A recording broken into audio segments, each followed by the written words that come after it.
मैं हमें सैनी आपका मेरे चैनल ऑल टेक्नोलॉजी दुनिया में बहुत स्वागत है।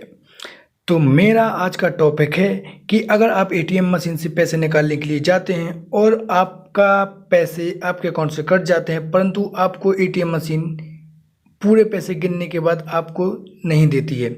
उसके बाद आपके मोबाइल पे एक मैसेज आ जाता है कि आपके अकाउंट से बैलेंस काट लिया गया है।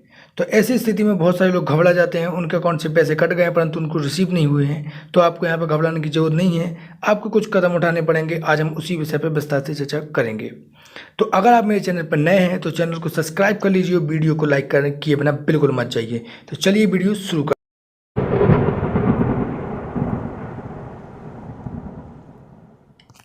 तो आज का हमारा टॉपिक है कि एटीएम मशीन से पैसे निकालने पर पैसे कट गए परंतु हमें रिसीव नहीं हुए हैं। तो बैंक से कैश निकालने पर ना निकालने पर हमें क्या करना चाहिए, तो मैं आपको यहाँ पे थ्योरी के माध्यम से बताने की कोशिश करूँगा कि मान लीजिए आप किसी बैंक में गए हैं और आपको अर्जेंट कैश निकालने की ज़रूरत है, परंतु जल्दीबाजी में आपके अकाउंट से पैसे कट गए हैं और आपको कैश रिसीव नहीं हुआ है। तो इस स्थिति में आपको घबराने की बिल्कुल भी ज़रूरत नहीं है। तो ऐसा क्यों होता है वो मैं आपको बता देता हूँ कि ऐसा तो आप जानते हैं कि आजकल सब कुछ नेटवर्क्स के ऊपर निर्भर करता है। जब भी बैंकिंग सर्वर के ऊपर बहुत ज़्यादा अधिक लोड होता है तो ऐसा कई बार हो जाता है कि आपके अकाउंट से पैसे कट जाते हैं और आपको रिसीव नहीं होता है। ये आपके साथ अभी नहीं तो कभी भी फ्यूचर में ऐसा हो सकता है। सब कुछ तो ठीक रहता है परंतु मशीन जब कैश काउंट करती है तो आवाज़ के साथ बंद हो जाती है और आपके अकाउंट से डेबिटेड का मैसेज आ जाता है। तो इस स्थिति में बहुत सारे लोग घबरा जाते हैं। अब क्या करें, आपको घबराने की ज़रूरत नहीं है, ना ही आपको एटीएम के पास बहुत ज़्यादा देर तक रुकने की ज़रूरत है। आपको तत्काल अवस्था में अपने बैंकिंग टाइमिंग के हिसाब से आपको अपने बैंक जाना है और इसकी कंप्लेंट को दर्ज करा देना है। अगर आपके साथ यह समस्या शाम के टाइम होती है तो तुरंत ही आपको अपने टोल फ्री नंबर यानी कि जो आपके बैंक का टोल फ्री नंबर होगा, अपने कंपनी के यानी बैंकिंग सर्वर के जो टोल फ्री मेंबर्स होते हैं उनसे कंप्लेंट आपको दर्ज करानी है इसके बारे में। इसके बाद आपको क्या प्रोसेस करनी पड़ेगी उसकी व्यवस्था से हम चर्चा करेंगे। शिकायत करते समय क्या गलती नहीं करना है वो मैं आपको बता देता हूँ। शिकायत करने के बाद आपको 3 से 12 दिन में पैसे आ जाते हैं, परंतु किसी बैंक में अधिक समय भी लग सकता है, जिनका मूल समय 15 दिन तक हो सकता है। यह बैंक के अधिकारियों या कर्मचारियों द्वारा आपको पहले ही बता दिया जाता है कि आपको 12 से 15 दिन में आपके पैसे ट्रांसफ़र आपके अकाउंट में कर दिए जाएंगे। परंतु जब आप शिकायत करने के लिए जाएं तो आप लिखित में शिकायत दर्ज करवाएं।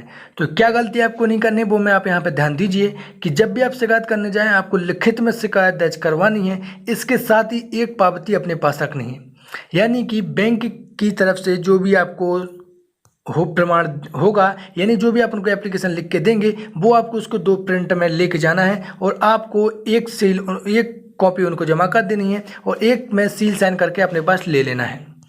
एटीएम मशीन से कैश ना निकलने की स्थिति में आरबीआई का क्या रूल है, यानी कि रिजर्व बैंक ऑफ इंडिया जो बैंकों की बैंक है, अगर आपके साथ ऐसा होता है कि आपके अकाउंट से पैसे कट गए हैं और एटीएम मशीन से आपको कैश नहीं मिला है तो इस स्थिति में आप क्या करेंगे, तो यहाँ पे आरबीआई का रूल 2011 कहता है कि एटीएम मशीन से या अन्य किसी भी तरीके से कस्टमर के पैसे कट जाने पर जो ट्रांजैक्शन फेल होते हैं, ऐसी हालत में बैंक सारा का सारा पैसा कस्टमर को रिटर्न कर देता है और करना भी होगा बिना किसी चार्जेस के साथ। यानी कि जो भी आपका पैसा हैंग हुआ होगा या होल्ड पे गया होगा आपकी बैंकिंग के द्वारा, वो आपको सारा का सारा पैसा आपको वापस किया जाएगा, ऐसा आरबीआई का रूल कहता है। अगर कोई बैंक ऐसा करने से मना करती है तो आप आरबीआई के रूल अधिनियम 2011 के तहत उस बैंक के ऊपर कंप्लेंट दर्ज करा सकते हैं। इसके साथ ही अगर 7 से 15 दिवस के अंदर बैंक कस्टमर के पैसे रिटर्न नहीं करता है तो कस्टमर इसके लिए कंप्लेंट कर सकता है और इसके लिए वह हर्जाना के तौर पर 100 या 50 रुपये मुआवजे के तौर पर एक कंप्लेंट इसकी होती है। यानी कि आरबीआई में एक रूल है कि अगर आपके पैसे आपको टाइम पे नहीं मिलते हैं तो बैंक आपको 100 रुपये या 50 रुपये पर डे के हिसाब से जब तक आपको पैसे नहीं मिलते तब तक वो आपको देगी, ऐसा आरबीआई का रूल है। बहुत सारे लोगों को इस रूल के बारे में अभी जानकारी नहीं है कि ऐसा कुछ भी होता है, तो ये रूल है, मैं आपको बता दिया, आज मैंने आपको बता दिया है।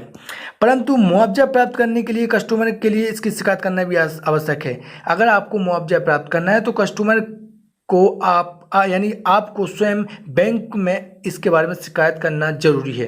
अगर आप शिकायत नहीं करते हैं तो किसी भी प्रकार का मुआवजा आपके लिए नहीं दिया जाएगा, यानी कि बैंक आपको स्वयं से इसका मुआवजा नहीं देती है। आपको इसके बारे में दावा ठोकना होगा और आपको इसके बारे में शिकायत करनी होगी।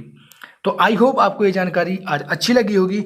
अन्य महत्वपूर्ण जानकारी में आज हम विस्तार से चर्चा करेंगे कि अगर आपको हमारी ये वीडियो एटीएम सर्वर के प्रॉब्लम के जो ऊपर थी, अगर आपको कुछ नया सीखने को मिला हो इस वीडियो से या कुछ नई जानकारी जो आपको मिली हो, तो आप मेरे चैनल को सब्सक्राइब कर लीजिए फटाफट, क्योंकि मैं ऐसे ही महत्वपूर्ण जानकारी बैंकिंग सर्वर से संबंधित या बैंकिंग प्रॉब्लम से संबंधित आपके लिए लाता रहता हूं।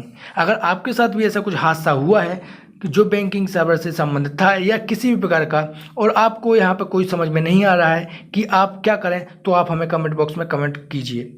हम आपको कमेंट कर रिप्लाई भी करेंगे और आपको आपकी उस प्रॉब्लम से निकलने में आपकी हेल्प भी करेंगे। तो मिलते हैं अगली वीडियो में एक नई जानकारी के साथ जो होगी बैंक से संबंधित। मिलते हैं। जय हिंद। सभी दोस्तों को मेरा प्रणाम।